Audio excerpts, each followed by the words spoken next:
महाराज जी, आपके चरणों में कोटि कोटि प्रणाम। महाराज जी, वर्तमान समय में जीवन मुक्त के लक्षण। पहले ये समझना होगा कि जीवन क्या है, तभी तो उसे तो मुक्त हुआ माना जाएगा। हमें जिससे मुक्त होना है, तो जीवन क्या है? स्वरूप का विस्मरण करके देहाभिमान से युक्त हो जाना, देह भाव को प्राप्त हो जाना, और देह भाव में मना खष्टान इंद्रियाणि प्रकृति स्थानी कर सती, इसी में जो विचरण करना है, इसी से जीवत्व को प्राप्त हो। जीव नहीं है। जैसे रिक्शा चालक को रिक्शा बोले तो खड़ा हो जाएगा, ए रिक्शा, वो रिक्शा नहीं है, पर उसने तदात्म कर लिया है। तो ऐसे ही हम जीवन मुक्त थे, जीवन मुक्त हैं, जीवन मुक्त रहेंगे। हुआ क्या, हम अपने स्वरूप की विस्मृति से इस शरीर में ऐसे तन्मय हो गए कि अब ये लगता है कि मैं पुरुष हूं, मैं स्त्री हूं। जहां ये अहम दृढ़ हुआ, तन्मयता हुई, तो 5 ज्ञानेंद्रियों के साथ मन बुद्धि सहित विषयों में विचरण कर रहा है। इसे ही जीवन माना जा रहा है। इसी जीवन से मुक्त होना है। अब इस जीवन से मुक्त होने के लिए पहले साधन होना चाहिए, फिर स्थिति को पता चले कि स्थिति प्रज्ञ क्या होता है। चाहे योग हो, चाहे भक्ति मार्ग हो, और चाहे ज्ञान मार्ग हो, चाहे अष्टांग योग हो, सबका एक ही लक्ष्य है, संसार का विस्मरण। संसार का विस्मरण, नानात्व का विस्मरण, भेद का विस्मरण, चाहे जिस मार्ग से चले। अगर विस्मरण संसार का नहीं हुआ तो हम प्रवचन चाहे जितनी उच्च कोटि का भक्ति का कर लें, ज्ञान का कर लें, अष्टांग योग का कर लें, हम खुद बंधे हुए हैं। बंधन मुक्त तभी माना जाएगा जिसका अखंड चिंता, अव्यावृत भजनात् अभ्यास योग युक्ते न चेतसा नान्यगामिना। चित्त कहीं जाए ही ना, और जहां जाए वहां अपने स्वरूप का या अपने आराध्य देव का दर्शन। दूसरा कोई, सर्वम खलमिदम ब्रह्म ने नानास्ति किंचन। अब इसका साधन है, सबसे पहला साधन है श्री गुरुदेव के चरणों का आश्रय। और आश्रय तन वांग मनोभीर अमलई सोहम तवैवाश्रिता। शरीर, मन और वाणी और स्वयं उनके आश्रित।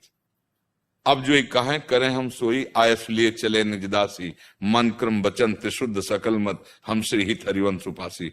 जो मन वचन कर्म से गुरुदेव की आज्ञा के पालन में तत्पर रहता है, तो गुरुदेव की कृपा प्रसाद से उसके हृदय में दिव्य विवेक का प्रादुर्भाव होता है। गुरुदेव का जो करुणामयी दृष्टि है, जो उनकी दिव्य दृष्टि है, वह ज्ञान तिमिरांधस्य ज्ञानांजन सलाकया चक्षुरुन मिलितम मेन। ज्ञान दृष्टि खुल जाना, विवेक दृष्टि प्राप्त हो जाना। गुरुदेव प्रदत्त उपासना, चाहे वो ज्ञान मार्ग हो, चाहे अष्टांग मार्ग, अष्टांग योग का हो, चाहे भक्ति, किसी भी मार्ग में, चाहे शिव विरंचि सम होई गुरु बिनु भवनिधि तरन। गुरु प्रदत्त साधना से जब हम अक्षरशः पूर्ण श्रद्धा विश्वास बिना विचार किए गुरु की आज्ञा पे तत्पर हो जाना। संसार के कार्यों में बिना ही, अगर विचार किए हुए नहीं लगा तो फिर नष्ट हो जाएगा। वहां कीजिए, विचार कीजिए, लेकिन शास्त्र और गुरु की आज्ञा में बिना ही विचार करी शुभ जानी। वहां बिना विचारे जे करे ते पाछे पछता है। गुरुदेव के वचनों में विचार की गुंजाइश नहीं रह गई। इतना दृढ़ श्रद्धा विश्वास हो, क्योंकि भवानी शंकरो वंदे श्रद्धा विश्वास रूपिणो याभ्याम बिना न पश्यंती सिद्धा स्वांता स्तमीश्वरम। जब तक तुम्हारा श्रद्धा विश्वास ऐसा दृढ़ नहीं कि जो गुरु आदेश उसी से अनुभव, अब धीरे धीरे उसके हृदय में गुरुदेव उतरेंगे, क्योंकि जीवन मुक्त गुरुदेव ही हैं। जब वो स्वयं उतरते हैं तब भेद खत्म हो जाता है। स्थूल शरीर, सूक्ष्म शरीर, कारण शरीर अलग। प्रकाश, गुरुदेव ज्ञान प्रकाश, गुरु ज्ञान स्वरूप है। ब्रह्मानंदम परम सुखदम केवलम ज्ञान मूर्तिम। गुरुदेव का स्वरूप क्या है? केवलम ज्ञान मूर्तिम। अब स्थूल, सूक्ष्म और कारण तीनों अलग और अपना स्वरूप अलग। अब उसकी स्थिति, जीवन मुक्त महापुरुष की स्थिति क्या होती? निर्माण मोहाजित संग दोषा अध्यात्म नित्या विनिवृत्त कामा द्वंद्वैर्विमुक्ता सुख दुख संगै अब ये गान करना सहज है, लेकिन स्थिति आना बहुत कठिन है। सम्मानम कल्याति घोर गर्लम नीचापमानम सुधा, श्री राधा मुरली धरो बज सके वृंदावन मात्यज। अब हमको अपने मुख से तो हम माइक से कह सकते हैं कि बहुत नीच और मैं अधम हूं, आप सबकी कृपा का पात्र हूं, लेकिन दूसरा जब हमें बोले फिर मुझे यथावत लगे कि मैं ऐसा ही हूं, तो समझा जाएगा कि सम्मान का मर्दन कर दिया गया है। अगर सम्मान की थोड़ी भी प्रियता है तो अभी ज्ञान नहीं प्राप्त हुआ है।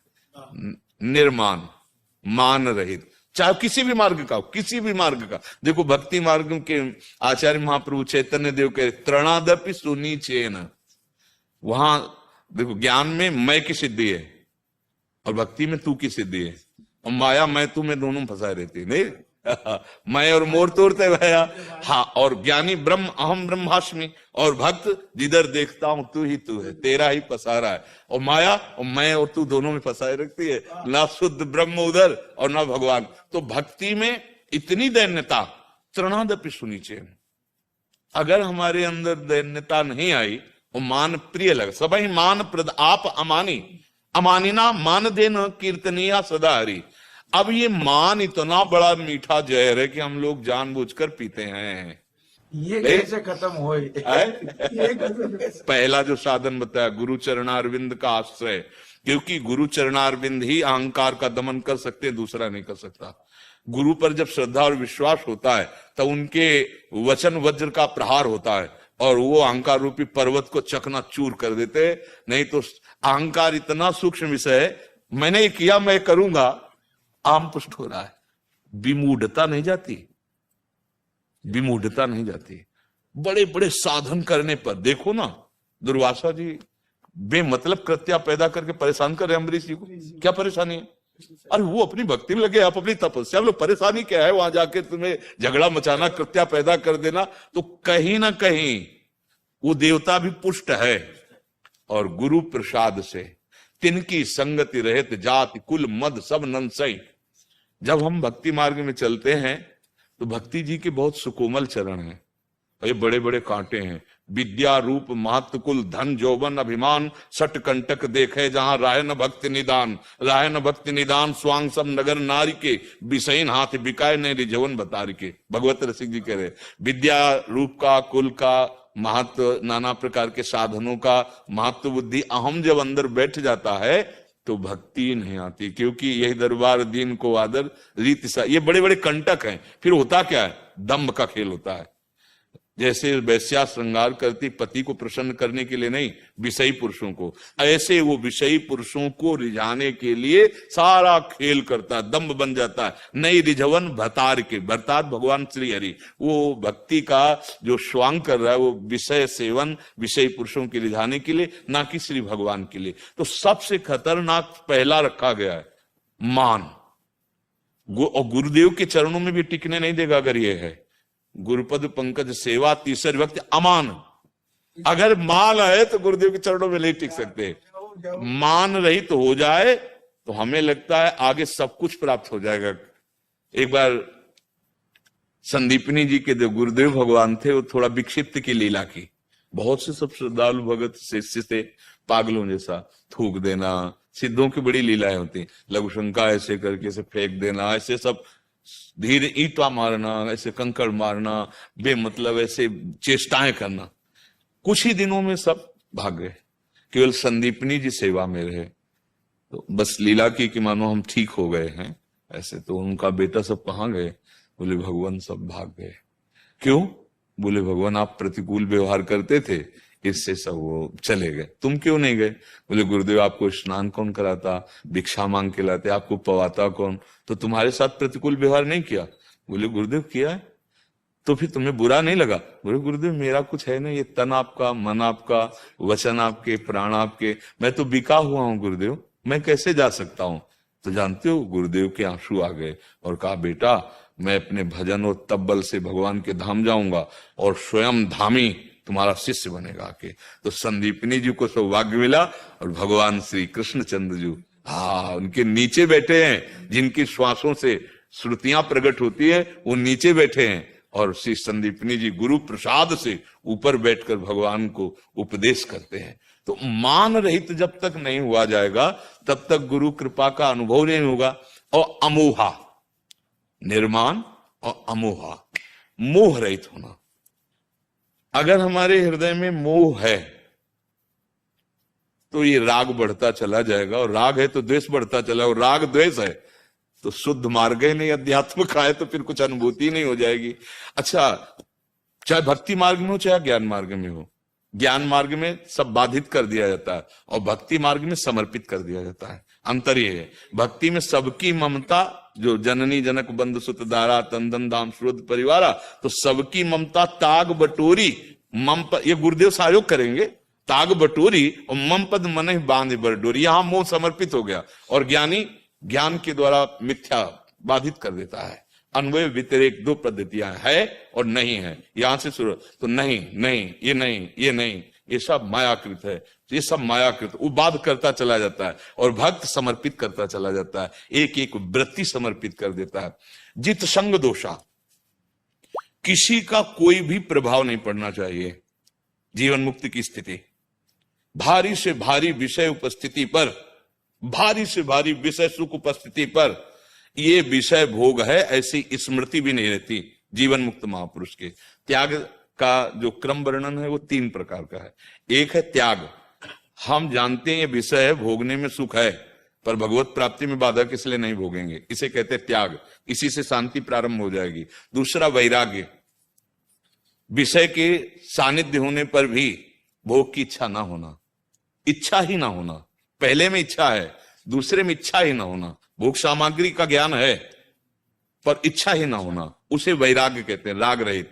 और उपरति, भोग सामग्री है ऐसा बोध ही ना होना, ये उपरति, उपरति को प्राप्त हुआ महापुरुष जित संग दोषा होता है। जैसे चना भून दिया जाए तो साबित चना और भुना चना एक जैसा ही दिखेगा, पर उसको खेत में डाल के कितना भी खाद पानी लगा उसमें अंकुरण नहीं होगा जो भुना हुआ है।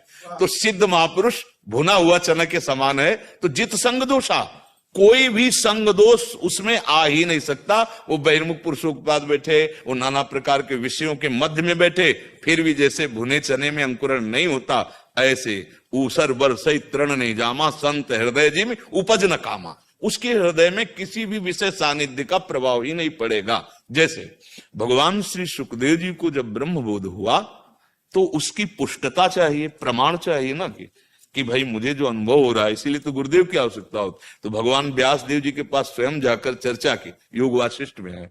तो भगवान व्यास देव जी ने विचार करके कहा कि आप इस बात की पुष्टता के लिए विदेहराज जनक जी की शरण में जाएं, और वो परम ज्ञानी हैं और उनके वचन प्रमाण होंगे, आप अपनी स्थिति उनके सामने रखिए। तो जनकपुर गए और प्रथम दरवाजे पर खड़े हो गए और द्वारपाल से कहा सूचना दीजिए कि हम मिलना चाहते हैं। तो जाकर के कि परमहंस दिगंबर वेश, षोडश वर्ष की अवस्था, दिव्य तेजो में, भगवान वो आपसे मिलना चाहते हैं। जनक जी त्रिकालज्ञ थे, उन्होंने कहा बिल्कुल नहीं, कोई उत्तर नहीं, 7 दिन 7 रात्रि बिल्कुल प्रवेश नहीं, और कोई उत्तर नहीं देना, ये बजा के कहना नहीं है। खड़े 1 दिन 1 रात्रि, 1 दिन 1, हलचल न पैदा हो जाए। अगर जीवन मुक्त ना हो तो हलचल न पैदा, हलचल पैदा हो जाएगी। पहली धैर्य की परीक्षा कि मान पर विजय प्राप्त किया हुआ महापुरुष है, तभी बोध प्राप्त होता है। दरवाजे पे खड़े हैं, जिनके आने पर इनके पिता पितामह प्रपितामह सब खड़े हो जाए, वो महापुरुष है सुखदेव जी। जब गंगा किनारे परीक्षित जी के पास आए तो वशिष्ठ जी भी बैठे हुए थे, भगवान व्यास देव जी, बड़े बड़े महापुरुष, और सब खड़े हो गए। ऐसे ये वीतराग ऐसी स्थिति को प्राप्त महापुरुष हैं, लेकिन वहां कोई पूछ नहीं हुई, क्योंकि गुरु के दरबार में पहुंचे थे ना। तो मान त्यागी है कि नहीं? 7 दिन 7 रात्रि कोई स्वागत नहीं, कोई वार्ता नहीं। रोज पूछते मुखाकृति, बोले यथावत जैसे आए हुए, बोले महलों में ले जाओ और 9 युवतियों के द्वारा सेवा कराई जाए। आप तो सरकार दिगंबर रहते थे, हाँ, अब उनकी रोज की सूचना, प्रभु जैसे दरवाजे के बाहर थे वैसे ही महल में कोई जित संग दोषा, बस आए और बोले आपको जो प्राप्त है वही स्थिति है, वही सिद्ध स्थिति है। जित संग दोषा, उपरति इस कोटि की बढ़ जाती है कि किसी भी तरह का कोई भी प्रभाव उसके हृदय में नहीं पड़े। अध्यात्म नित्य ऐसा क्यों हुआ? क्योंकि वो नित्य स्वरूप अपने आत्म स्वरूप में स्थित है। जो अध्यात्म का स्वरूप है वो आत्म तत्व है। वो अपने स्वरूप का बोध प्राप्त कर चुका है। वो अपने आप से अपने आप को जान लिया है। वो अपने आप से अपने आप को प्राप्त कर लिया है। वो अपने आप में ही रमण करता है। वो अध्यात्म नित्या। तो विनिवृत्त कामा, सारी कामनाएं निवृत्त हो चुकी हैं जिसकी, विनिवृत्त कामा, और द्वंद्व विमुक्ता। कोई भी द्वंद्व, मान अपमान, निंदा, स्तुति, लाभ हानि, जन्म मर, कोई भी द्वंद्व उसका स्पर्श नहीं कर सकता। वो सुख दुख में समान भाव रखने वाला वो महापुरुष, अव्यय पद का अधिकारी, वो जीवन मुक्त महापुरुष कहा जाता है।